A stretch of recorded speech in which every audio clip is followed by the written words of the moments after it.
Vamos resolver este exercício aqui, que pede para encontrar o máximo divisor comum do polinômio f e do polinômio g. Para resolver esse tipo de questão, eu vou utilizar o método da chave, que consiste em quê? Eu vou fazer a primeira divisão de f por g normalmente, no qual eu vou obter um quociente 1 e o resto 1.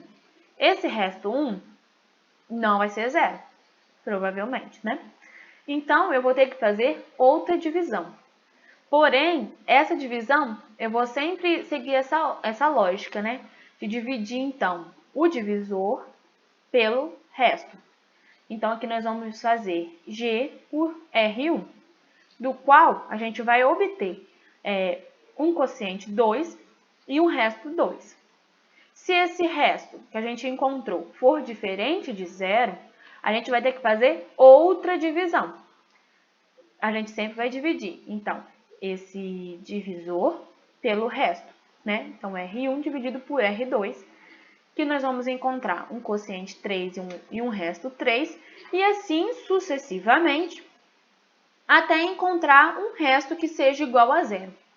E quando a gente encontrar o resto igual a zero, né? Então, é fácil para encontrar o máximo divisor entre esses dois polinômios, né? Que é só a gente encontrar o polinômio mônico do resto que a gente encontrou, da divisão anterior deste resto igual a zero.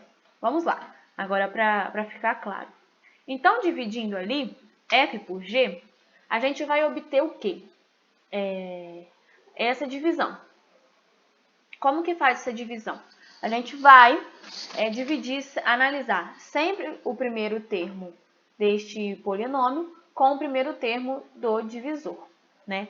Então, a gente precisa encontrar aqui um valor do qual x à quarta seja igual a x ao cubo vezes um valor, né?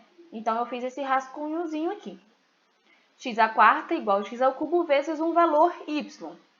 Quando a gente passa esse x ao cubo para lá dividindo, a gente vê que y precisa ser x, certo? Então, vamos lá. Colocando o x aqui, agora a gente vai fazer a multiplicação para todos os termos deste polinômio que é o divisor, né? Então, x vezes x ao cubo, x à quarta. Então, ele vai passar para cá como menos x à quarta. Eu sempre gosto, primeiro, de fazer a multiplicação dos sinais, porque se a gente não faz de início, a gente pode acabar esquecendo ou se perdendo posteriormente, e se errar um sinal aqui, já erra toda a questão. Então, primeiro eu gosto de fazer sempre o jogo dos sinais. Então, vamos lá. Mais vezes menos, menos. Vai passar para cá com o sinal trocado. Mais 2x ao quadrado vezes x, 2x ao cubo. Agora, mais vezes menos, menos. Passa para cá mais. 5x vezes x, x ao quadrado. Mais vezes mais, passa para cá menos. 6 vezes x, 6x. E agora a gente resolve, né? Estas somos termos. E vamos encontrar este outro polinômio. Certo? E agora a gente vai usar a mesma lógica. Vai dividir esse primeiro termo do polinômio por este primeiro termo do divisor, né? Então, eu fiz esse rascunhozinho, do qual a gente vê que 6x ao cubo, ele tem que ser igual a x ao cubo vezes um número qualquer. A gente vê que esse número qualquer é exatamente 6, certo? Então, vamos agora multiplicar aqui para ver como que fica. Quando a gente faz mais vezes mais passa para cá como menos. 6 vezes x ao cubo, 6x ao cubo. E assim a gente multiplica todos os termos. E a gente vai encontrar aqui esse R1, este resto. E este resto, ele é diferente de zero. Então, a gente tem que continuar a divisão. Como que a gente vai continuar a divisão? Dividindo, então, o divisor pelo resto que a gente encontrou, certo? Então, fica G dividido por R1 e vamos ver o que vai dar.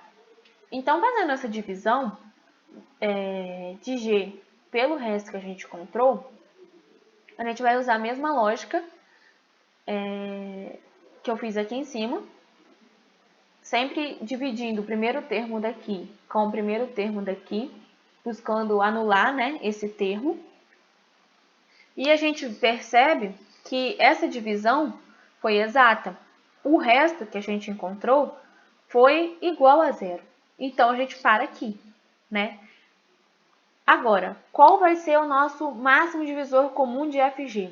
Vai ser o polinômio mônico deste resto 1, do resto anterior, né, da divisão que a gente encontrou zero, no caso R1.